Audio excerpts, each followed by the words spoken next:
जय सिया राम। निर्जला एकादशी के दिन पौराणिक कथा को पढ़ना माना जाता है बेहद शुभ। मिलती है श्री हरि की कृपा। साल की सबसे बड़ी एकादशी में एक है निर्जला एकादशी, जो इस साल 18 जून मंगलवार के दिन पड़ रही है। ऐसे में जानिए व्रत का महत्व और व्रत कथा। साल भर में 24 एकादशी आती है, 12 शुक्ल पक्ष की एकादशी और 12 कृष्ण पक्ष की एकादशी, और हर एकादशी को खास महत्व होता है। लेकिन शास्त्रों में निर्जला एकादशी को मोक्ष देने वाली एकादशी कहा जाता है। इसे भीमसेन एकादशी के नाम से भी जाना जाता है। इस दिन व्रत करने के अलावा गंगा में स्नान करने और दान करने का विशेष महत्व होता है।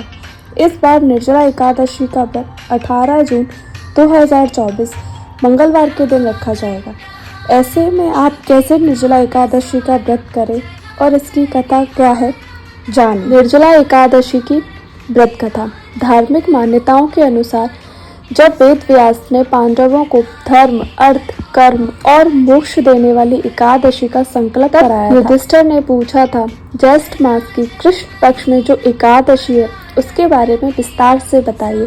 इस पर भगवान श्री कृष्ण ने कहा, हे राजन, इस बारे में परम धर्मात्मा व्यास जी बताएंगे। तब व्यास जी ने बताया, कृष्ण और शुक्ल पक्ष की एकादशी में भोजन नहीं किया जाता और इसके अलावा अगले दिन द्वादश तिथि को स्नान करके पवित्र होकर फूलों से भगवान केशव की पूजा की जाती है।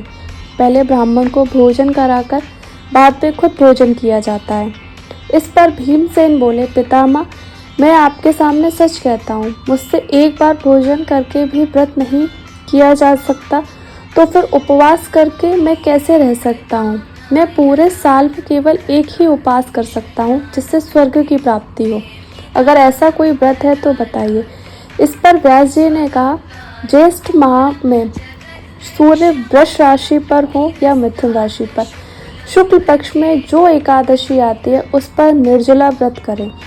एकादशी तिथि पर सूर्योदय से लेकर दूसरे दिन के सूर्योदय तक जल नहीं पिए, तब यह व्रत पूरा होगा। इसके बाद द्वादशी तिथि को स्नान करके ब्राह्मणों को विधि पूर्वक जल और अन्य दान करें। इस तरह से अगर आप केवल निर्जला एकादशी का व्रत करते हैं तो इससे साल भर में जितनी भी एकादशी तिथि होती है उसका फल प्राप्त होता है। उन्होंने कहा कि जिस भी व्यक्ति ने श्री हरि की पूजा और रात में जागरण करते हुए निर्जला एकादशी का व्रत किया, उन्हें अपने साथ साथ पिछले 100 पीढ़ियों को और आने वाली 100 पीढ़ी को भगवान वासुदेव के परम धाम में पहुंचा दिया। कहते हैं, जो व्यक्ति एकादशी पर सच्चे मन से व्रत करता है वो स्वर्ग लोक में जाता है।